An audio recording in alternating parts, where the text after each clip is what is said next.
از مسجد زدم بیرون، دیدم یه چند نفر میخوان یه گاوی و سواری نیسان کنن، نمیتونه.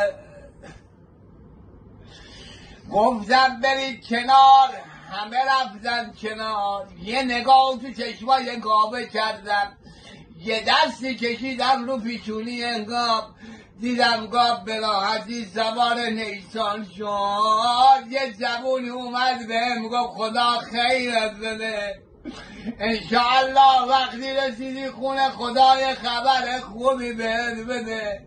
توی راه که داشتم می اومدم گفتم حاج محسن 2 رکعت نماز خوندی، ببین خدا چقدر به تو ارادت داره، تو رو دوست داره. اومدم تو خونه دیدم ببینم ننم هی داره میره این بره حیات اون بره حیات، زار زار گریه میکنه، مثل بارون بهار داشت گریه میکرد. گفتم ننه چه خبر شده؟ گفت ننه دیشب گاومونو دزدیدن.